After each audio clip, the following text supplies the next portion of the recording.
Hello, everyone. Thank you very much for being here. We're excited to have you join us today.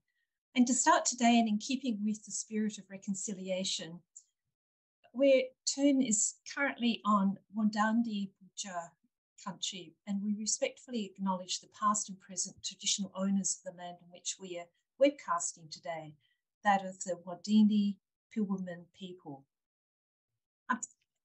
So again, thank you for joining us today. And for those that haven't met me, my name is Beryl Morris, and I'm the Director of TERN, Australia's Ecosystem Observatory. And I'm so thrilled to have hundreds of people join us today. It's been an excellent turnout for the final webinar for this year, and from so many different countries too. So as we go through our webinar today, please feel free to ask questions throughout the webcast using the Q&A button at the bottom of your screen, or the top, whichever one you've got, and we'll answer all those questions at the end. And if you have any technical issues, please feel free to comment on them in the chat function, and we'll try to resolve them as soon as we can. You can also use the chat function to contact other attendees. We have set up a survey at the for you as you depart at the end, so keep in mind any thoughts that you have that you might want to pass on to us. And I'm going to now move on to another slide. On the acknowledgement, just to say that TERN is one of Australia's national research infrastructure projects funded through the NCRIS program, with co-contributions from the Queensland Government, Government of South Australia, New South Wales and Western Australia. And we're in partnership with so many different universities across Australia and CSIRO.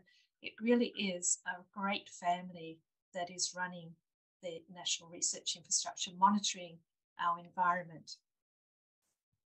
So today, economics of the environment, natural capital accounting, the big thing at the moment, isn't it? We have three great presenters: Natasha Cadenhead, who's doing her PhD research at the University of Queensland in the Centre for Biodiversity and Conservation Science.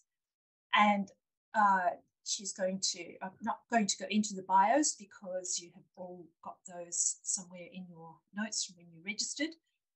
Natasha's going to be followed by Professor Mike Grundy, who has his professorship at the University of Sydney and is a member of the Wentworth Group of Concerned Scientists. And he is very much part of TERN, having been a co-lead of our landscapes platform in the past. And he is also heading up the Standards and Accreditation Committee of the Accounting for Nature, Inc., which will be very relevant today. And anchoring the proceedings today, we have Professor Hugh Possingham, who is the chair of the TERN Advisory Board. And amongst many things that Hugh has accomplished in his incredible career, he was for 4 years the chief scientist of the Nature Conservancy in Washington, DC, a global conservation organization with 400 scientists and 4,000 staff. So I'm not going to interrupt the proceedings too much. I am actually going to now stop sharing my screen and let Natasha take us away. Thank you. All right. Hi, everyone. Bear with me as I do the screen sharing bit. Okay, so hopefully you can all see that. This is just exactly what Beryl said. So let me click to the next slide. So I don't know anything really about economics or accounting. And so my task here today is to kind of get us thinking about why any of us should care about natural capital accounting. And I'm going to give a bit of an overview of why I think that is and why it's important and what's kind of happening in this space already. And then I'll hand over to Mike, who'll actually talk about natural capital accounting. So first off, I think it's important to think about why should conservation or ecology care about the private sector and business. And I think as conservation scientists and ecologists, when we think about ways that we would like to leverage change in society, we might think about sectors of society that have a lot of money and power. And so the government obviously has a very large pool of money, and we interact with that quite a bit. They fund a lot of our research, not enough of it. Sorry to the government people online. But the government also has regulatory power over the private sector.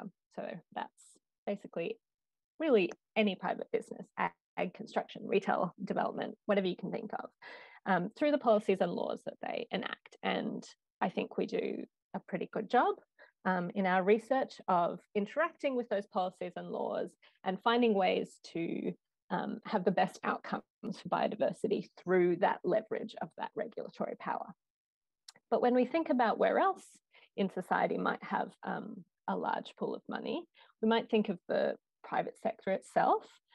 And part of that is also financial institutions. So that includes banks, insurance, investment companies, super funds, the people who direct where the money goes in society. And we don't, they have a very large pool of money. BlackRock, which is the world's largest asset management firm, has, I think, 7 times Australia's GDP in assets under management in a given year. So large pool of money. We kind of interact with that through philanthropy, I suppose, but, not as much. But they also have their own kind of regulatory power. It's a different sort of, legal definition of the word regulatory, but essentially they're a leverage that determines where money flows through the rest of the private sector. And we don't really engage with those 2 areas, finance or the rest of the private sector, as much with our research. Obviously, lots of very clever people do, but it's not as robust an area. And so my PhD fits into that sort of finance. How do conservation and finance come together? But this isn't really about me. This is about how natural capital accounting can actually help us in all of these different areas to pull together the way that others do business and the way that we do business in conservation. So let's flip that coin. Why should the private sector care about conservation? I mean, this is a pointless slide for the people in this room, virtual room, really, because we know this isn't just for nature's benefit. So over half the world's GDP is moderately or highly dependent on nature and its services. And as a result, that therefore means if you lose that nature and those services, they're exposed to risk, financial risk. So ecosystem services and natural capital stocks underwrite essentially all financial performance to some extent across the global economy. And so if you think, I'm hoping you can kind of see my pointer here, but when we talk about natural capital, we're talking about, the abiotic factors of the environment and the biotic factors, that biodiversity, that come together and provide these ecosystem and abiotic service flows that go on to create value for society, including business.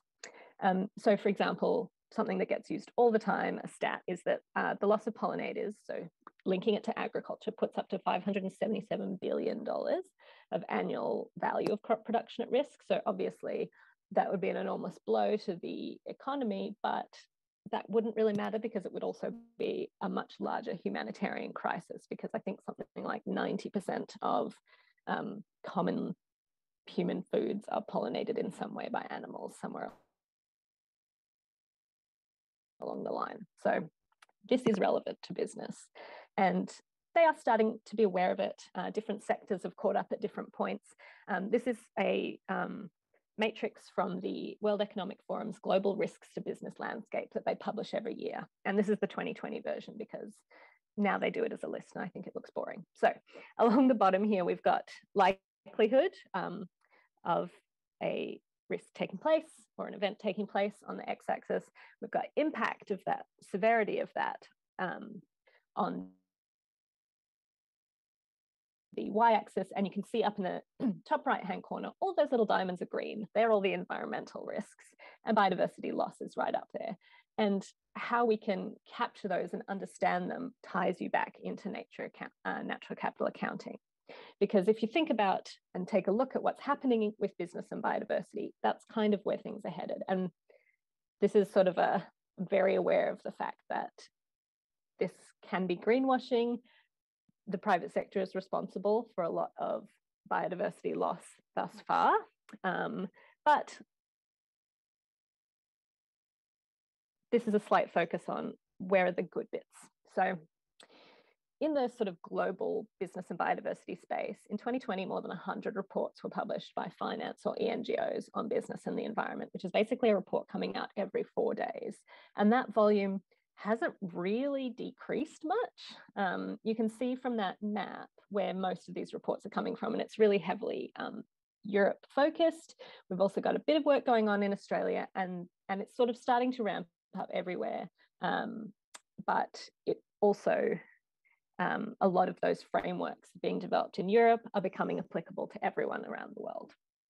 So this is a hideous diagram that you're not supposed to be able to read, but is just there to illustrate that these are organizations that work in the business and biodiversity or business and environment space, really. So that includes other aspects of environmental management, natural capital. So there's a lot going on in this space, and there's a lot of different things coming out at the moment that are kind of trying to guide the private sector through how we might think about the environment a little bit more thoughtfully. And there are a whole bunch of initiatives that are out there at the moment. And this is, I recommend going and looking this up. This is from the Finance at Biodiversity Initiative.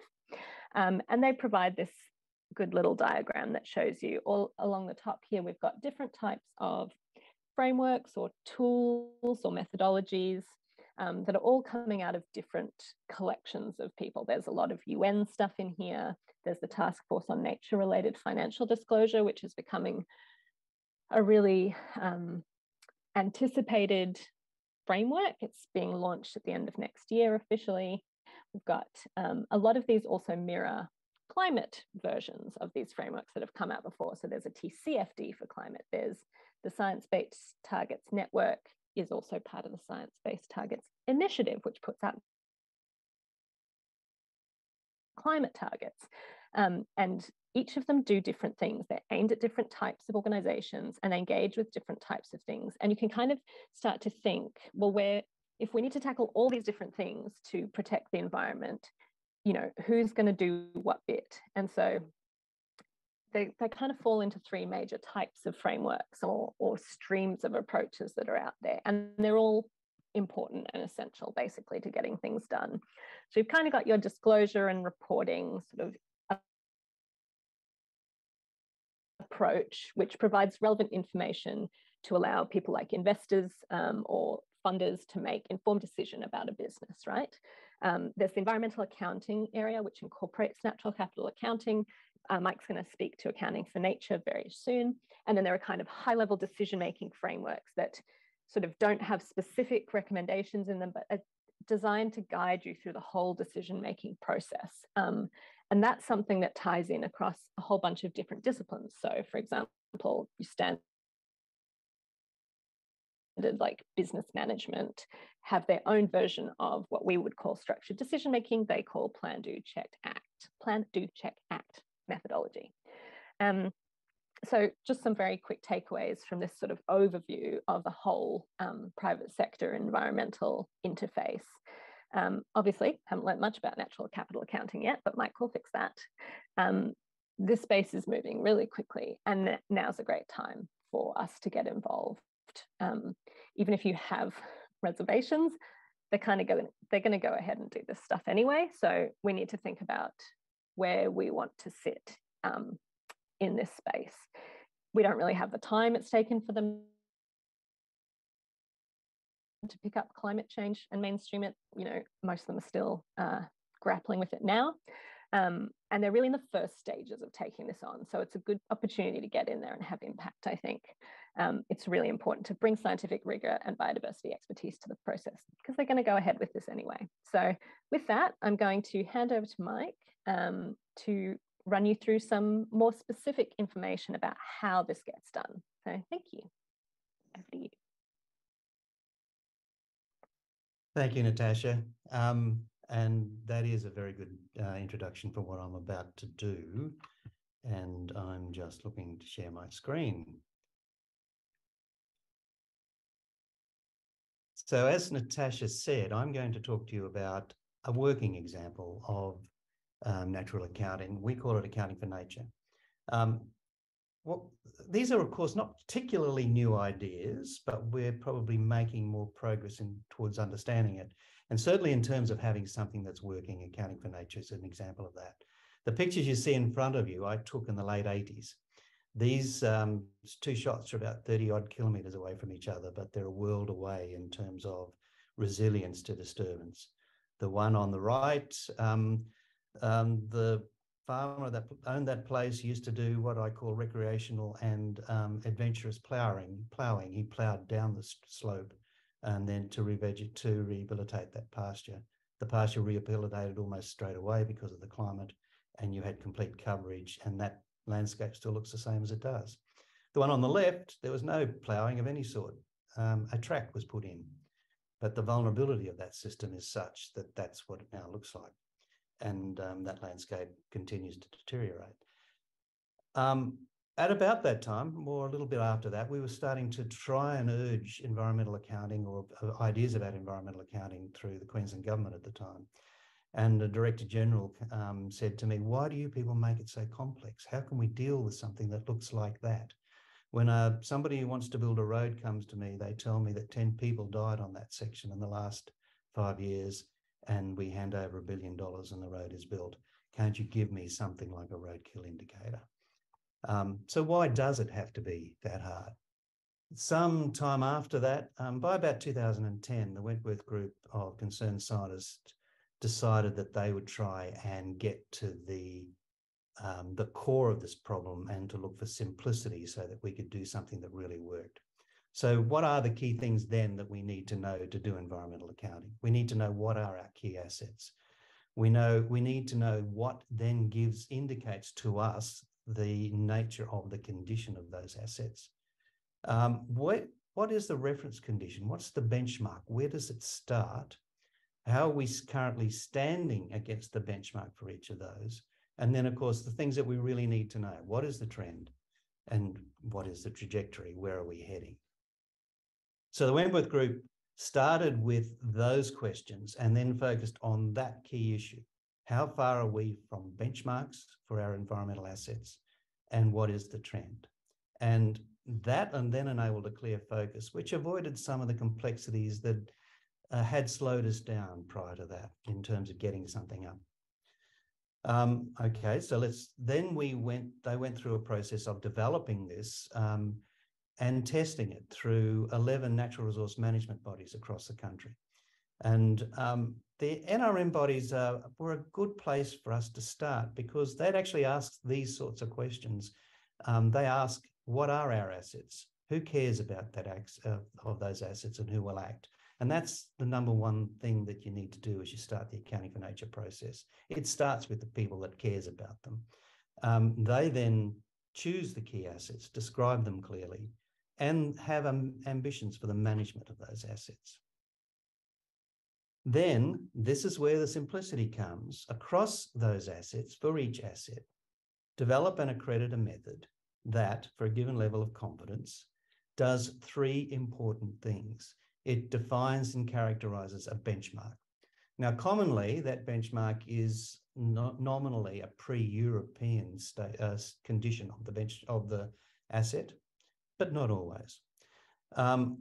This method then has a process in it which allows you to measure the current state of the asset against that benchmark. So the method has to be able to do both of those things, and then evaluates the condition by measuring departure from that benchmark.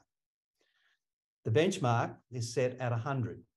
The condition of the asset, the departure from that benchmark, then is scaled from 1 to 100.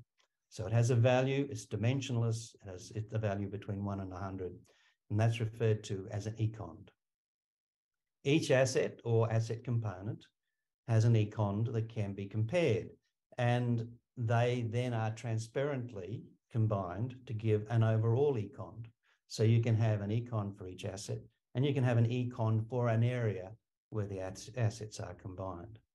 So this econ is now a common currency across what are sometimes vastly disparate assets. Now, we know that actually in most cases, it's not possible or practicable to return to benchmark levels. That's not really that important. The key question for environmental accounting and the key question for accounting for nature is this asset declining, improving, or maintaining? Let's talk about methods. I'm not a member of the company, but I am the independent chair of the company's Science Accreditation Committee. And our job is to look at the methods that are used to establish these benchmarks and measure the condition and change from those benchmarks. So we have methods that are sent to us. We have a committee of appropriate experts, and we look for these to see that the process moves through. Now, in the development of the accounting for nature approach, this was all done with the NRM bodies around the country, and we learned a lot about the process of developing methods. It's important that the method is agnostic, or that we are method agnostic. Too much time and discussion and scientific argy-bargy has been spent on what is the best method for doing something. The question in accounting for nature is what method allows us to do this at an appropriate level of certainty. So those ideas were tested around those 11 NRM bodies across Australia. So by 2015, when this work was published, we had an idea that worked.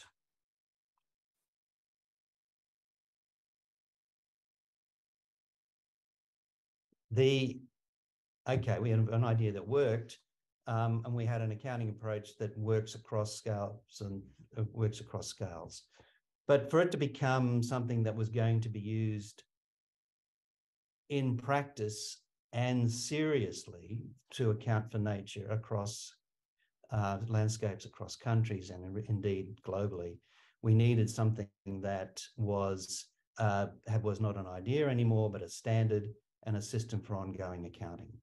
Now that required formalisation, and we've done that formalisation through the establishment of a not-for-profit company called Accounting for Nature, Inc. And that administers the Accounting for Nature approach. And as I said, I'm not a member of the company. I'm the independent chair of its Science Accreditation Committee. Science Accreditation Committee is concerned with the quality of the methods. So Accounting for Nature approach is method agnostic, but it's not quality of method agnostic. The method must reliably estimate the benchmark, measure the condition, and be allowed to do that over time to get the trend. We are composed of appropriate experts, and our job is to certify these methods, which then become available for people to use or as templates for the development of new methods. The company, in this formalisation process, then the company has to do a number of other things. So it has a certification and an auditing process. You submit your account, the account is audited, it is published, and the whole process becomes a formalised process which is based on a scientifically accredited process, and which then becomes an asset of the group or the company that wants to do the account.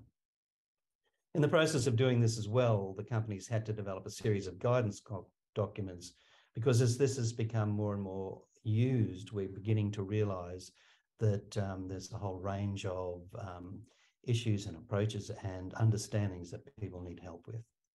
And those are all available on the Accounting for Nature website. So what does an environmental account look like? This is a hypothetical example. In this case, a proponent has looked at native fauna, soils, and native vegetation. There is an area within which the account is done. The baseline econ is the first measure against the benchmark. And then in this particular case, or in this example, a further measurement is made in 5 years' time. And that then gives you the first indication of an econ trend. And this is an example of what this hypothetically could look like, but we're now getting more and more examples of where they're actually being done. Now, I'm at the moment at the Australian NRM Knowledge Conference in Western Australia, and we've had presented to us a property level account, which is the Gundikum Station account, a project which is it's a station which is about 4 or 5 hours northwest of Brisbane, and they have done the first property. They've just released the first property account. There are more of those coming. The Gundikum account looks like this. They're across an area of 6,700 or so hectares. They've looked at native vegetation, soil, and terrestrial mammals as the native fauna, and have their first econ against the benchmark. And they are planning then to continue that over the life of the management of their property.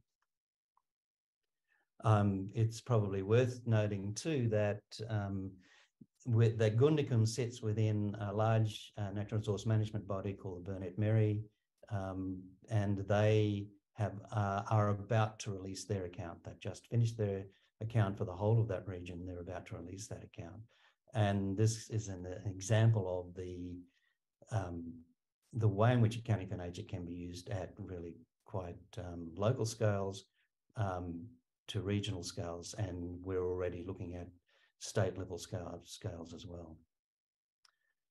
So this is, as I said, this is a working example. There we have 19 methods accredited so far. They can be taken off the shelf or adapted or used as a template for the further development of a method, which can then be put through the committee. There are 46 environmental accounts currently under registration. And in helping people develop these, the company has been running face-to-face workshops. It runs an online training program. It accredits experts involved in the process of accounting for nature. And it also has independent auditors, which are required to ensure the absence of the greenwashing that is otherwise a concern about some of these processes. We don't think that we've completely solved the accounting for nature issue, but we think we're getting very close to it. Just a couple of points of issues for discussion that perhaps we can explore later on. Accounting for nature, of course, is only telling you what's happening. The Wentworth Group certainly developed it because it had a normative worldview, because we actually want to improve our natural environment. But it's not necessarily about improvement, and it can be used as monitoring for the do-nothing approach that many parts of the world are currently doing. And perhaps that's more important. Perhaps that's going to monitor our decline, and that may urge us into better actions. As I said, there are many guidelines being developed, but along that line, if you actually want to, and most people do, connect your management actions to the monitoring you're doing, then perhaps you need a counterfactual analysis, and we have some guidelines being developed around that, so that you can say, if we hadn't been doing that, then there'd been this level of decline. I haven't mentioned in this concept of PECONs, which we've been developed, and these are productivity condition estimates, because the more and more we're expecting more of our landscapes in a productive sense. And we used to think of that in terms of food and fibre, but increasingly it's about things like amenity, carbon sequestration, a base for renewable energies, and so on. And we think that there's a role there for a condition assessment that's relevant to that particular land use, and we're doing some work around that. Now, I'm just about running out of time, but the Accounting for Nature realises that it is part of an accounting community, and is spending quite a bit of time, the company's spending quite a bit of time in connecting with other accounts and accounting systems, particularly with the finance world, and they're interested in the management of the natural capital that they're investing in, and is connecting increasingly into some state and national initiatives and agendas. And this, I guess, is an example of the way in which Accounting for Nature is looking to see that it is producing a solution that has broad applicability across the ambitions that we are developing nationally and globally about our management of our natural environment, and the sustainability of the system that we're working on. So that's accounting for nature. Happy to talk about it, and I can answer questions based on my involvement with it over plenty of time, over many years. But just there is an accounting for nature website where people can go and look to see where the company is up to and the way in which you can interact with the company around this working form of environmental accounting. So I'll now finish and hand over to Hugh. Thanks a lot, Mike, and thanks a lot, Natasha. And I haven't got any slides because I wanted to partly bounce off a lot of the really useful stuff that both Natasha and Mike has given us to think about.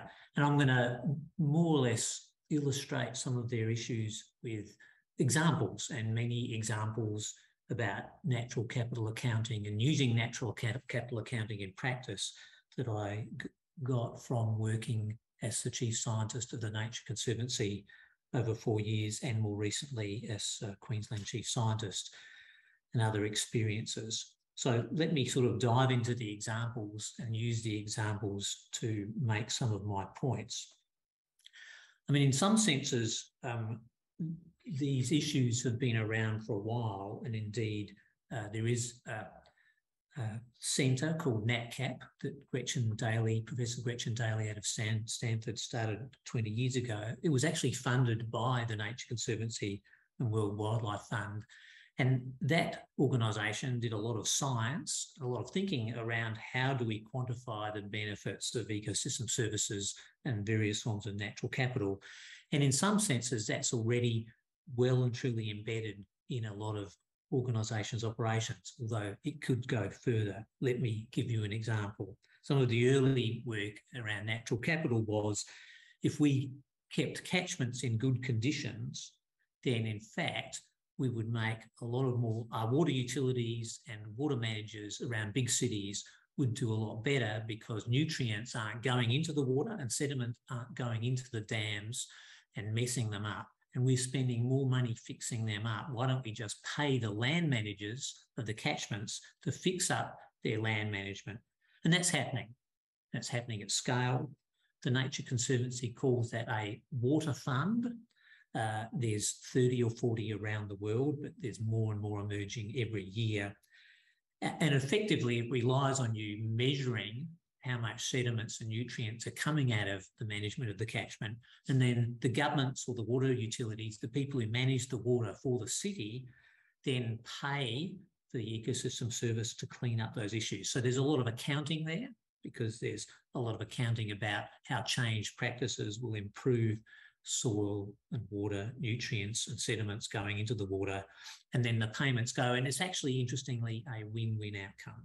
Win-win-win outcome. It's good for the economy, it's good for people's health, and it's good for nature as well. So that's, in some senses, the kind of things where natural capital accounting is already delivering goals. Another example, which is very recent, is not a service provision in a normal sense, a protection provision by natural capital, and that is from coastal ecosystems. So I think we all know now that mangroves, coral reefs, shellfish beds like oysters and mussels provide coastal protection. A huge amount of human life and assets are along the coast. And one of the Nature Conservancy scientists, Mike Beck and others, realised that if only we could repair those reefs that are providing the service of protection to coastal communities quickly through an insurance mechanisms, we could actually think of that natural capital as an insurance mechanism. So let me go back a bit. Most of us are sitting in buildings, and many of those buildings are insured. So if a fire or a flood destroys them, the insurance company pays to fix them up. But many of the things that we need, whether they be forests or coral reefs, are natural assets. Nobody built them. It's hard to know how to insure them. But actually now they've worked out that they can be insured. They're insured by big reinsurance companies.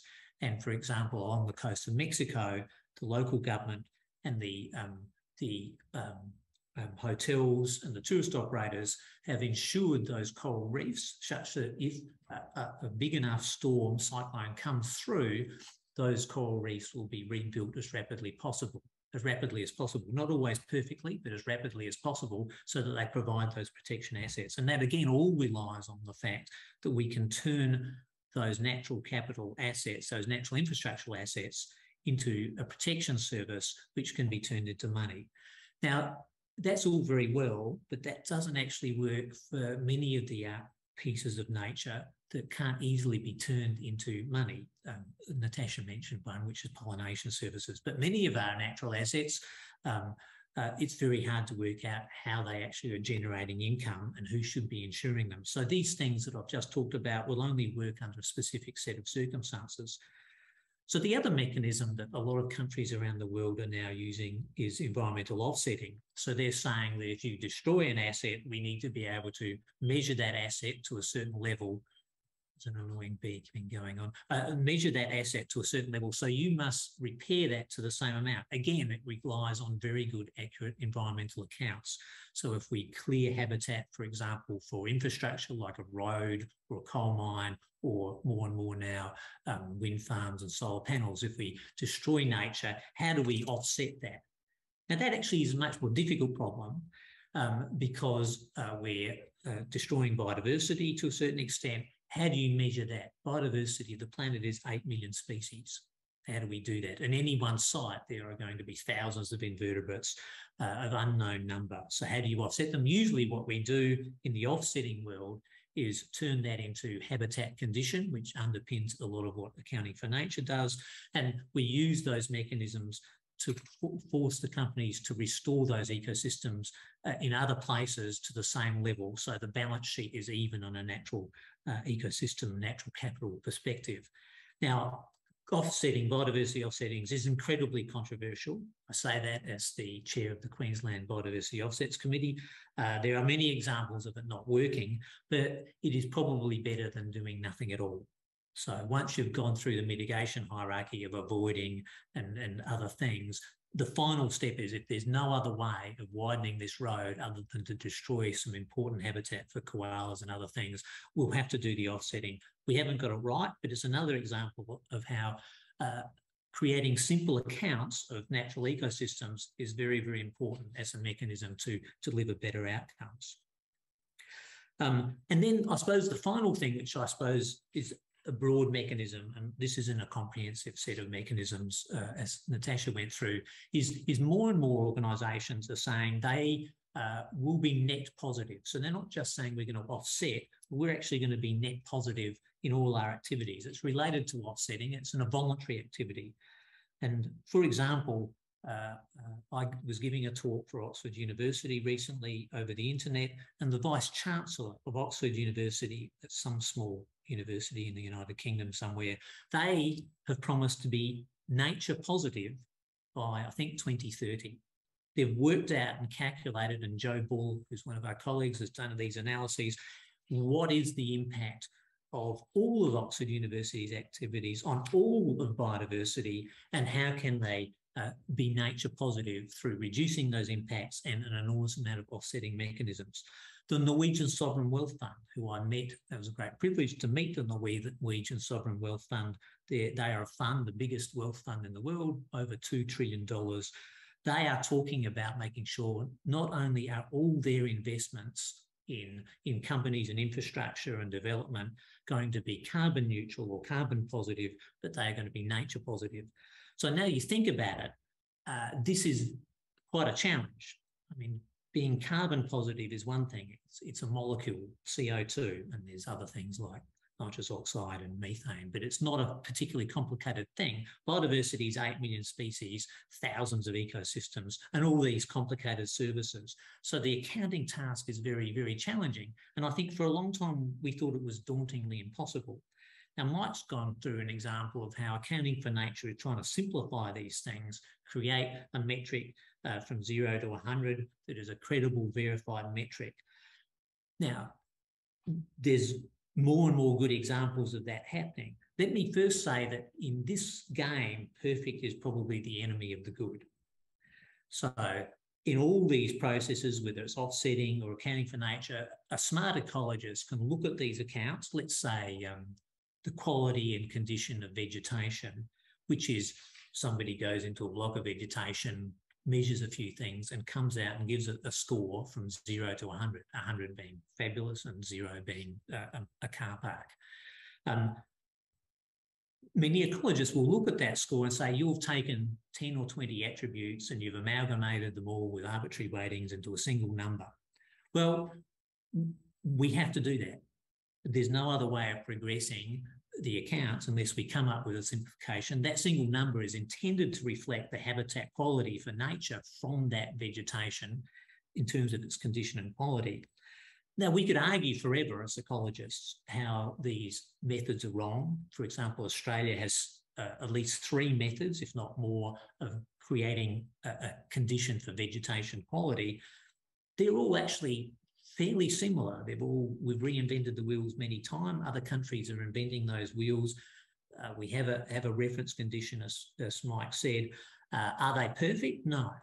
If we waited for them to be perfect, we'll never get anything done. So our view, and I think the view of Accounting for Nature, is that let's proceed ahead with what we've got as best we can and let the market go. And you might say, well, it's not perfect. Look, why can't we make something perfect like money?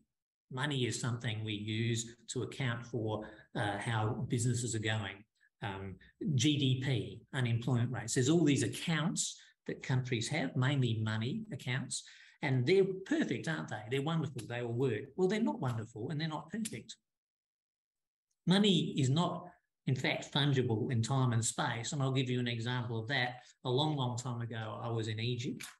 And in theory, there is an exchange rate between the Egyptian pound and the American dollar. And so we turned up with American dollars.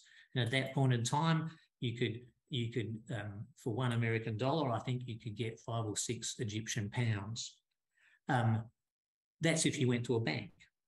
If you went to somebody on the street corner, you could get twice as much. So currencies aren't stable. I can go around the corner to another person and get a completely different number illegally, so I didn't do it. But I could. So there's nothing rational and stable about currencies.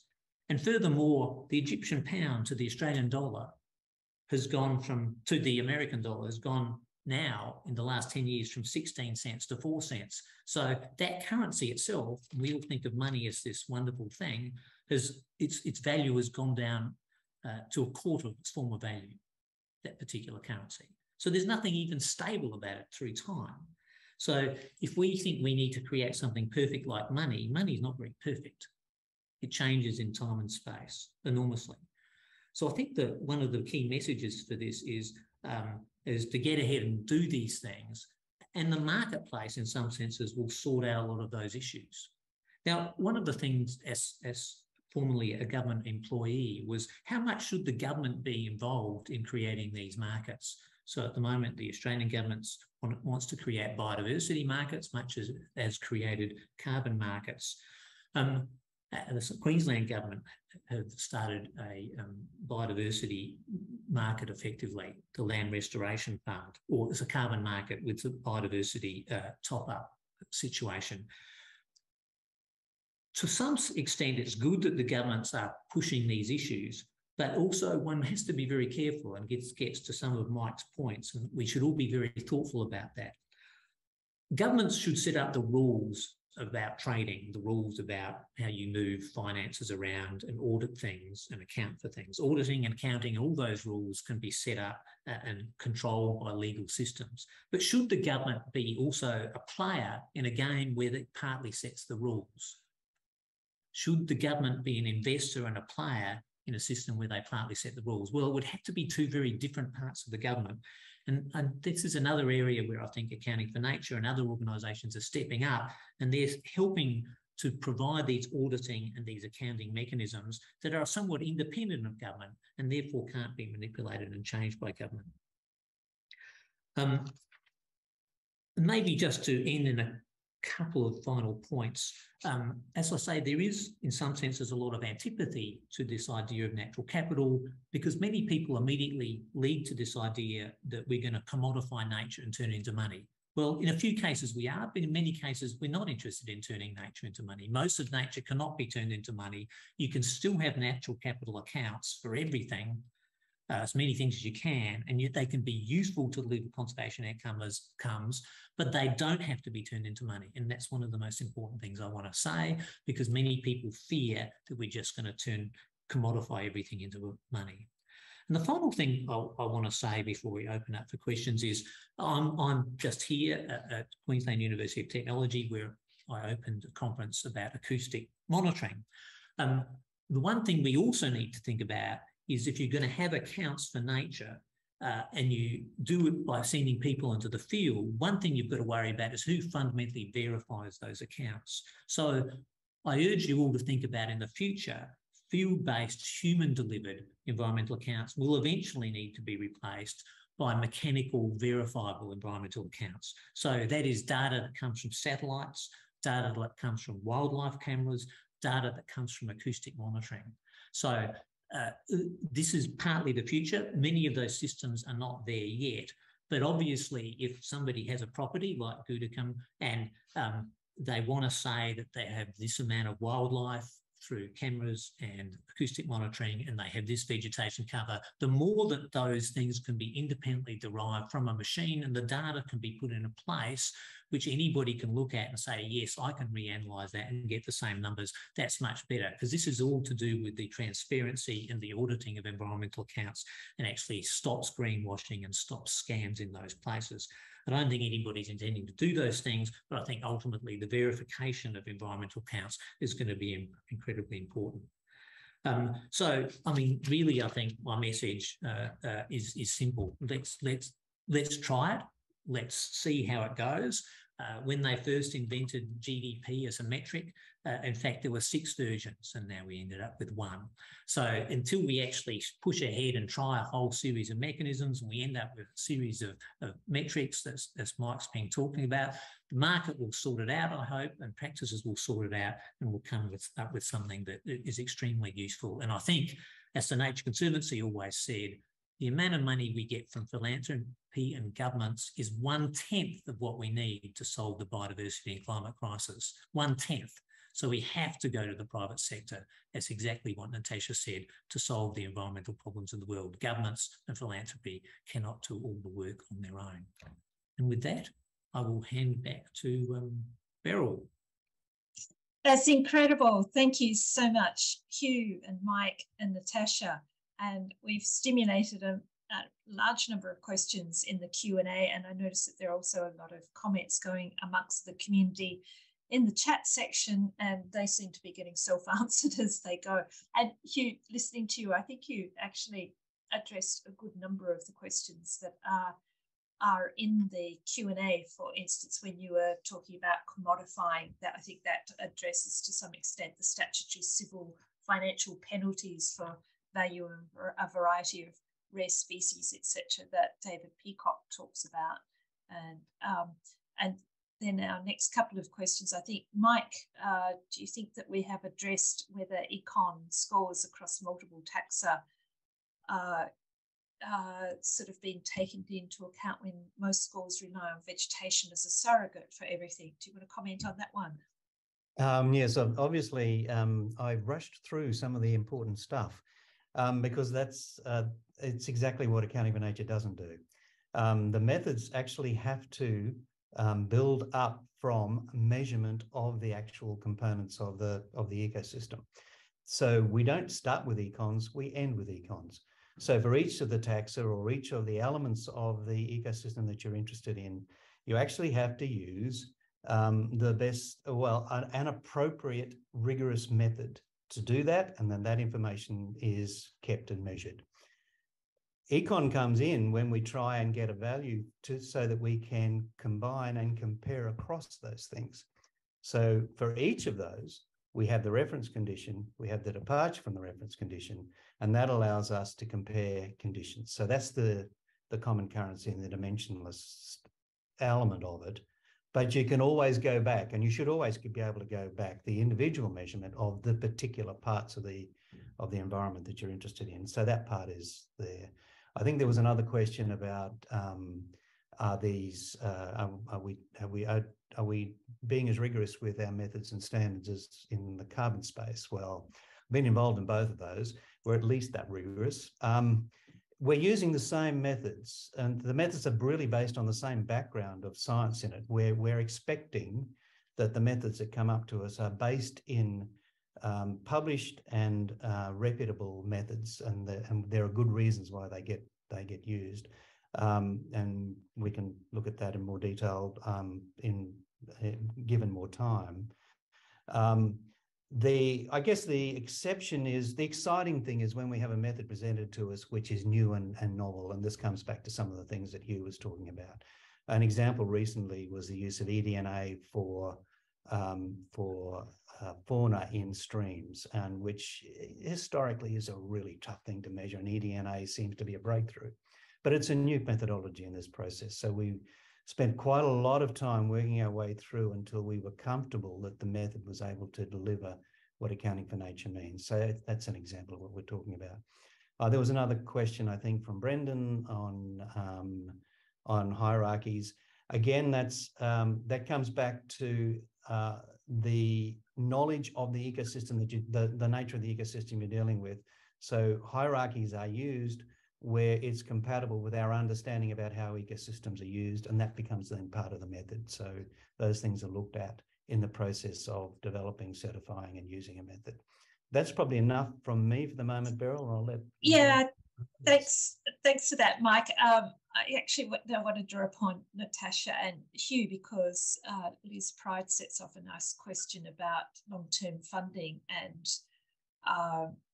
and I think that, Natasha, your take-home message is about, this is really taking off. Nobody's going to wait for any government. So the question of long-term funding is more of, I know crowdsourcing is sort of a bit not happening anymore, but people are making everything happen from a grassroots area. Is that how you're also? So, Natasha, do you want to comment on that? And then Hugh, is that how you're seeing it as well? Yeah, sure. Thanks, Beryl. I mean, so because I mostly deal with financial organizations, it's kind of different across the different spaces, but it is a problem with financial institutions as well, because their loan horizons and their investment horizons are sort of a similar length to what Liz has indicated for government. So it's not something that certainly that section of the private sector is going to solve, I would say, by getting involved. You do have, if you think more long-term about, say, super funds and pension funds overseas, that is a case of an area that can provide much longer-term funding. Obviously, they move investments as well. It's not like they make one investment for 40 years, but it's those kinds of institutions that are they themselves are looking for long-term returns, right? They are looking to maximize. They need the world to be a better place when their members retire than when they invested their money in the beginning. So I think there will be different sectors or different areas of the private sector that that sort of funding question fits more naturally with.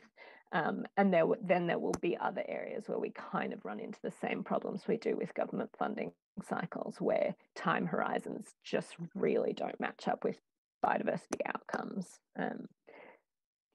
That part's a bigger question than I can solve, I'm afraid. Hugh, do you want to jump in here? Thanks, Natasha. Yeah, I agree. And I mean, we do have a long-term funding mechanism. It's called endowing something. People endow things, you put it in $1 million and you draw off $40,000 a year. In fact, Australian Wildlife Conservancy, Bush Heritage Australia, they generally try to endow the management of the natural capital of their properties. So there's continuous improvement. And actually, before the global financial crisis, I'll give you another maybe apocryphal example. There was talk of a huge global investment and insurance company endowing the natural capital of Aceh province in Sumatra, such that they would set aside $1 billion or several $1 billion. And if Sumatra could prove that their carbon, tigers, elephants and rainforest extent was stable or increasing, that endowment would generate the income that they needed to prosper, and they would actually, the company was putting a money asset beside the natural capital asset, and if they kept their natural capital, then they created an income like any other infrastructure asset. So I think there are mechanisms like that we can use that create continuous streams of funding. Of course, I mean, I think from an Australian perspective, I always thought, why doesn't the government do it? And I've always thought governments are more stable than industry, but my views have completely changed in the last 10 years. I see that it's very hard for governments to commit for the long term for many things. And in fact, it's often easier for industry in the private sector to commit for longer terms than government, because governments change and they change the rules and they change their investment strategies. So they're not really the reliable partner in life that I think we should be having for nature sometimes, unfortunately.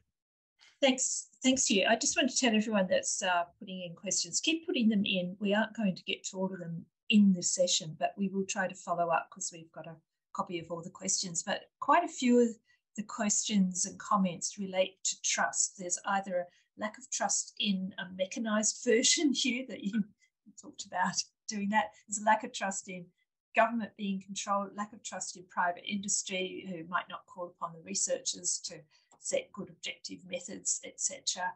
If we're going to proceed in this way, and it looks like everyone is really keen to account for nature in our accounts of the wealth of the nation and not let those natural assets be run down and not sustainable, how can we start working up the trust in all of the different aspects that we've just been concerned with? And I want to open this to Natasha, Mike and Hugh, and then we'll wrap up quickly.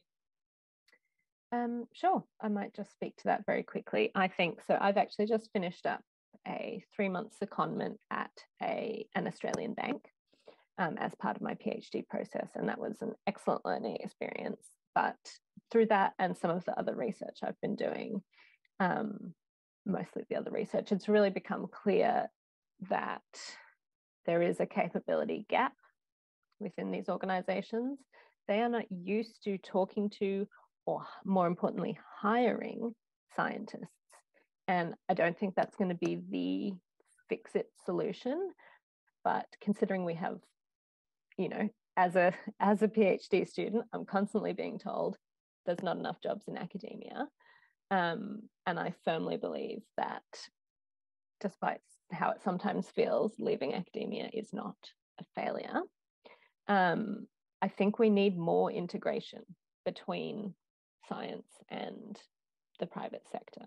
Obviously, that doesn't suit everyone's personality, it doesn't suit everyone's values, but I think a lot more of us could be working within financial institutions, and I think that would help strengthen the engagement between academia, research, and industry, which would then in turn build trust. Trust is a difficult long-term thing to build, so we can't just jump to it. There's no quick fix.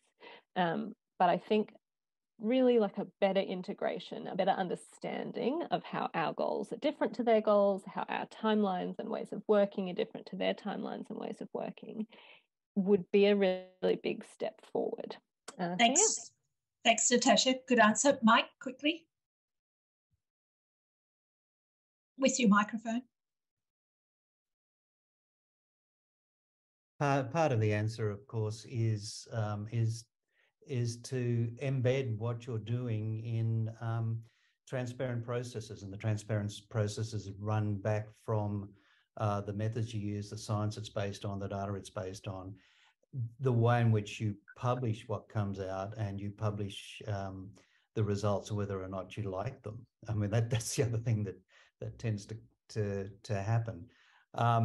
It's almost a test of these things that they'll produce results that make you uncomfortable, and it's an interest to watch how corporations will then deal with that. It should be an opportunity for a guide for action rather than a decision perhaps to turn down the monitoring system because you don't like the answer. So it's about basing the whole approach in credible systems that are transparent and can be seen. That's what we're trying to do, what they're trying to do in Accounting for Nature. We are, of course, we're all aware of others that are hidden and not transparent. I think that's probably the essence of this. If it's not transparent, if you can't see what's going on, then you have every reason to be worried about how it's being done. Thank you very much, Mike. And Hugh, quickly. Yes, I mean, I think the analogy is we've created financial systems and legal systems that include auditors, chartered accountants, the media. So we have this thing that I think sort of exists in Australia, which is this trust that basically there's not too much corruption going on.